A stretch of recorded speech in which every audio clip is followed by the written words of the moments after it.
Ya, hari ini dalam rangka perayaan Hari Jadi kelima Gerakan Ekonomi Kreatif Nasional dan sebelumnya di tanggal 22 Januari itu kita sudah merayakan ulang tahun kelimanya dan hari ini rapat koordinasi nasional yang melibatkan seluruh DPW yang ada di seluruh provinsi di Nusantara ini. Dan alhamdulillah hari ini memang karena juga bertepatan dengan bulan puasa dan rangkaian agenda ini juga sempat terpending sementara. Jadi banyak teman-teman yang dari daerah sebelumnya sudah datang, tiba-tiba acara di cancel karena kemarin-kemarin masih terlalu penuh dengan aroma politik ya, suasana politik. Jadi baru sekarang alhamdulillah bisa terselenggara dengan lancar gitu loh. Tujuan untuk adanya acara ini apa? Ya, kami dari Gerakan Ekonomi Kreatif Nasional, kita saat ini memang bersama-sama dengan para pelaku ekonomi kreatif di seluruh Nusantara dan masing-masing di beberapa provinsi, terutama ada di 34 provinsi dan di 218 kabupaten kota. Gerakan Ekonomi Kreatif Nasional ini kita ada di beberapa provinsi tersebut dan kami hadir di sini mengedepankan tentang Green Creative Economy for the Future. Jadi kita ingin berharap bahwa ekonomi hijau menjadi tumpuan utama ke depan untuk kebangkitan ekonomi kreatif secara masif ke depannya.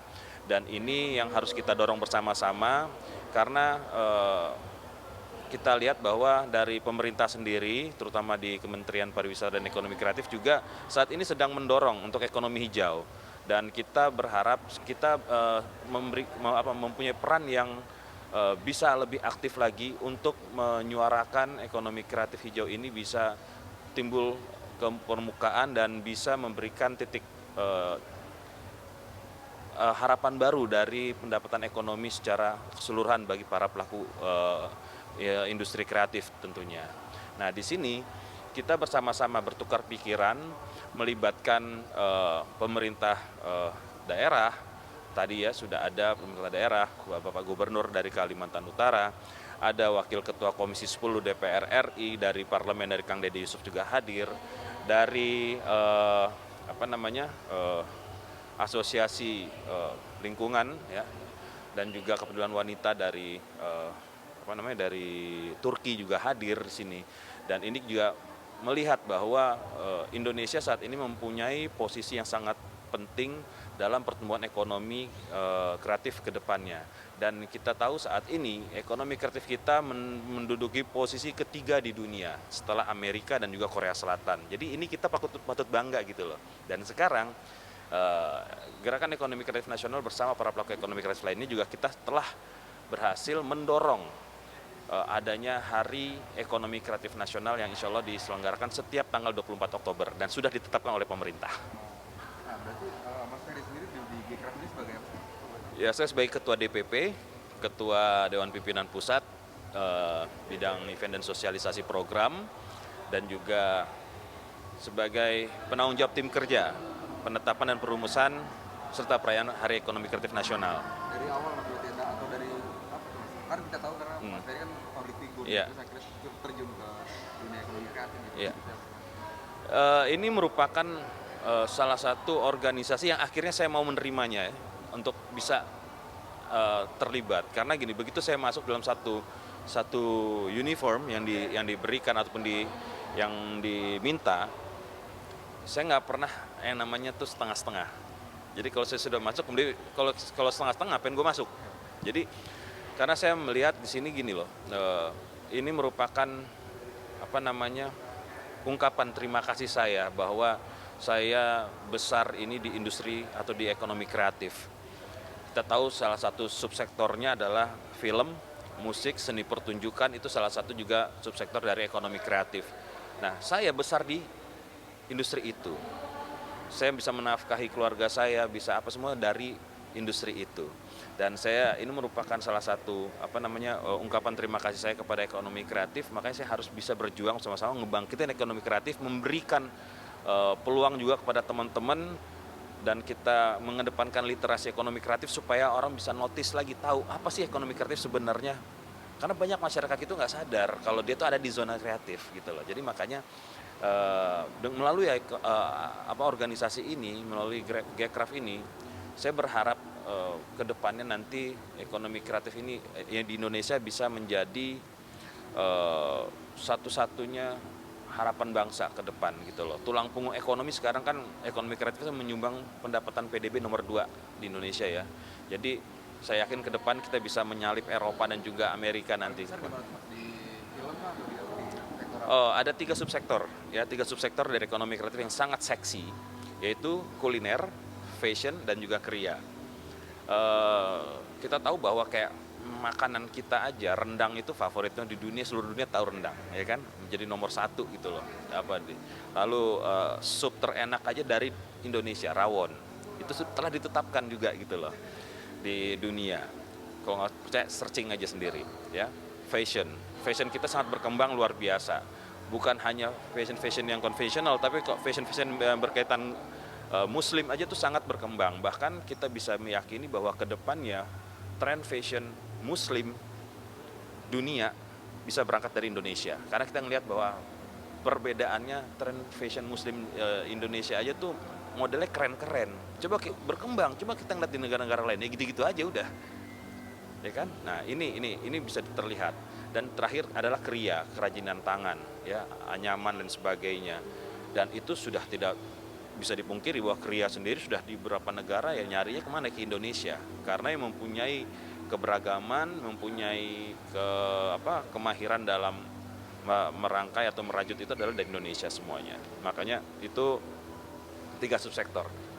Makanya kalau Korea itu kan kenapa dia nomor 2 di dunia, dia dari subsektor drama Koreanya, sama K-popnya, sama kecantikan beauty ya gitu. Nah, kalau Amerika sudah pasti dari industri Hollywoodnya gitu loh. Berarti Mas Ferry dari awal, dari 5 tahun sebelum sudah di Saya gabung ke Gcraft itu pada saat usia Gcraft 9 bulan apa 11 bulan, saya lupa lah pokoknya gitu. Jadi hampir Gcraft 1 tahun saya baru ikut, dan baru mulai aktifnya itu 1 tahun setelah Gcraft berjalan. Jadi 4 tahun ini saya juga dari Gcraft juga dari bawah sekali, dari Kadif ya, dari Kadif. Terus saya coba untuk bisa memberikan apa yang saya miliki, dalam artian bukan bicara materi, tapi pemikiran, gagasan, dan juga upaya-upaya untuk bisa menghadirkan ke permukaan bahwa ekonomi kreatif kita bisa diterima. Karena saya yakin ekonomi kreatif akan menjadi masa depan Indonesia ke depannya.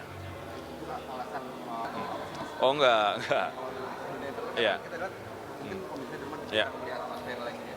Iya, alhamdulillah film baru selesai juga kemarin. Nah, sekarang baru main lagi di Netflix, ada film juga. Udah 1 juta penonton loh, penontonnya lumayan lah gitu. Nah, itu ada film.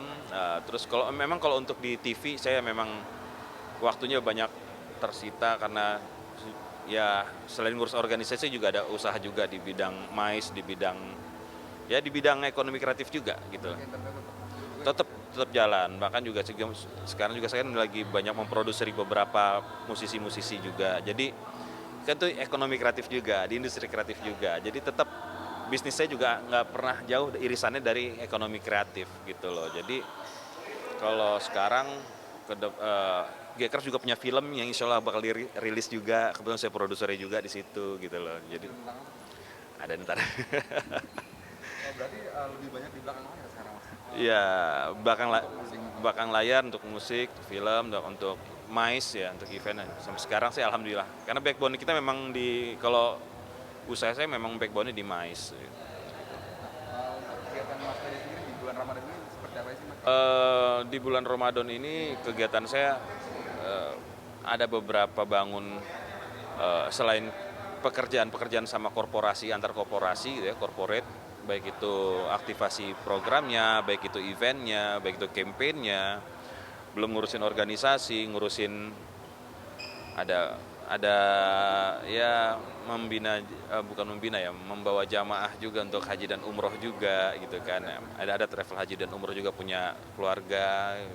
Kebetulan juga saya di situ juga in charge. Nah, terus juga ya ada beberapa kegiatan-kegiatan lain lah. Selebihnya ngebangun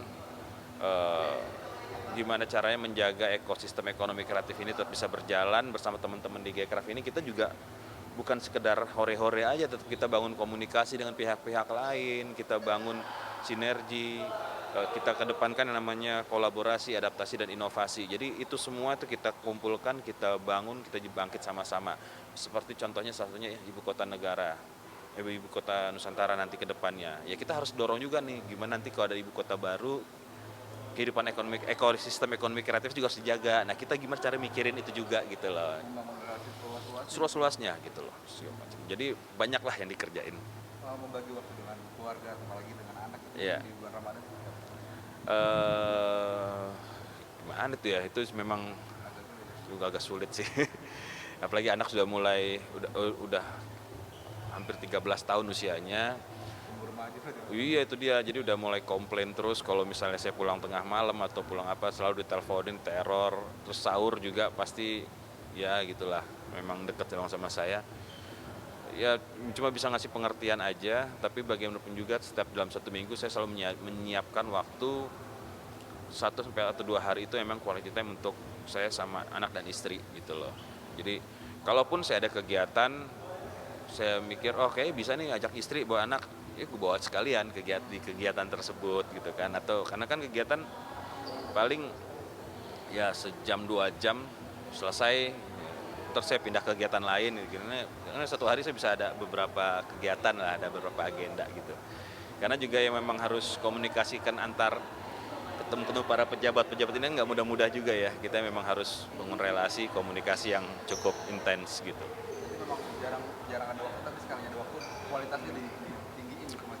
Iya, jadi memang manfaatin waktunya aja sih, manfaatin waktu yang ada. Jadi kalaupun memang misalnya Sabtu atau Minggunya saya ternyata full banget dan nggak mungkin atau saya harus keluar kota, ya mungkin di weekdays itu saya coba ya pulang sekolah sempetin ya nganter, ajak anak nonton bioskop atau gimana gitu-gitu lah, coba colongan-colongan aja.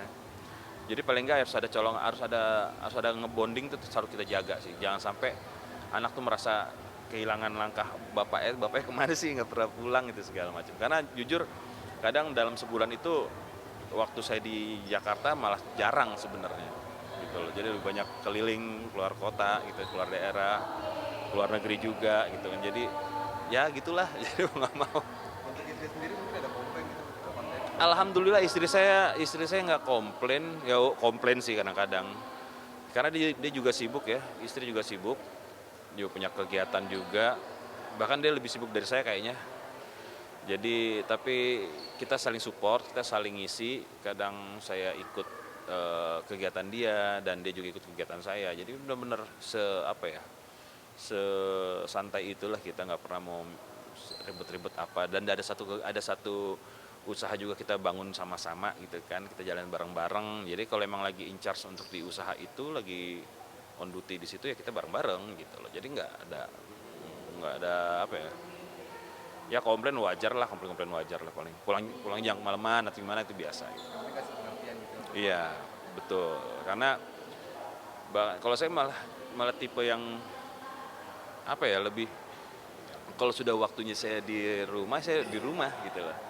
Jadi kalau misalnya udah ngapain lagi di luar nih, sebisa mungkin gue balik ke rumah untuk ya walaupun misalnya jam 8 malam itu kan hal yang langka ya, jam 8 malam tuh kita udah terbebas dari kegiatan gitu kan, itu merdeka banget kita. Jadi gue bela-belain balik ke rumah, bisa main sama anak, bisa ini segala macam atau apalah gitu, paling nggak di rumah ya. Dan gue suka di rumah, gue orang rumahan sebenarnya, bukannya suka kemana-mana gitu loh. Jadi kalau memang ada waktu istirahat ya pasti milih di rumah. Mungkin Pero ada tips nih buat menjaga hubungan dengan anak dan istri agar tetap berjalan.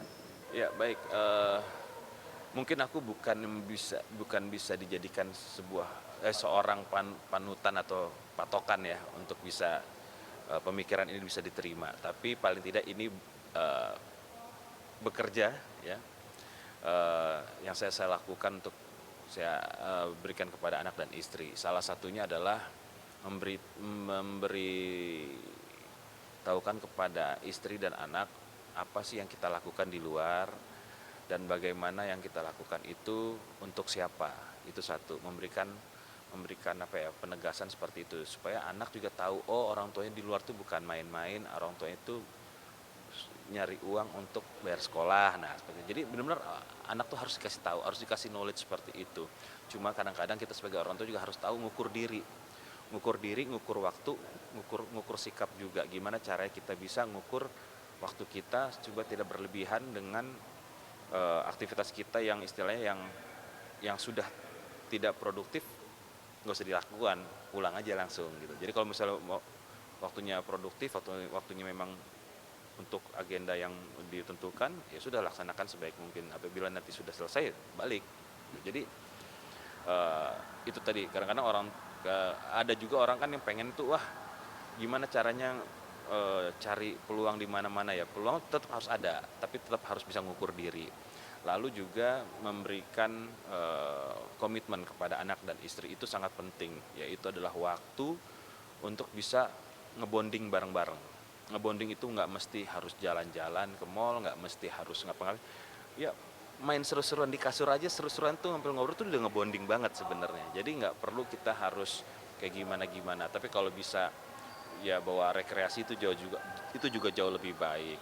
Nah, harus bisa membangun komunikasi setiap hari. Walaupun kita sibuk, tapi kita bisa membangun komunikasi setiap hari dengan anak dan istri, itu wajib harus. Seperti halnya kayak sekarang bulan suci Ramadan, begitu azan maghrib, walaupun kita nggak ada di rumah, telepon tuh anak atau istri, video call, bukanya pakai apa, makannya apa, segala macam. Nah, kita harus bisa bisa ingetin itu terus kepada mereka, supaya mereka juga ingat, oh dedinya di luar ngapain ya, udah buka belum, atau kejebak macet atau segala macam, ada buka apa enggak. Jadi mereka tuh harus bisa saling care sama kita juga. Dikasih perhatian. Betul. Nah, terus juga harus ngasih kejutan. Nah, itu penting. Karena kejutan itu akan menjadi sesuatu yang ditunggu-tunggu nanti apa yang dia suka. Nggak mesti nunggu dia ulang tahun, nggak mesti nunggu waktu-waktu khusus, tapi paling nggak, misalnya kita lagi ada di suatu tempat, kayaknya ini anak gue suka deh, atau istri gue suka deh, bawa aja balik. Ini surprise buat kamu, kalau kamu ini menurut kamu ini oke, kasih gitu. Tapi kasih juga dalam momen-momen khusus, misalnya waktu tidur apa segala kasih dulu. Nah, jadi hal-hal yang kecil itu walaupun tidak ada makna atau tidak ada keadaan khusus, tapi bisa mempunyai makna tersendiri yang bisa diterima oleh pasangan kita. Dan itu insya Allah bermanfaat. Audio Jungle.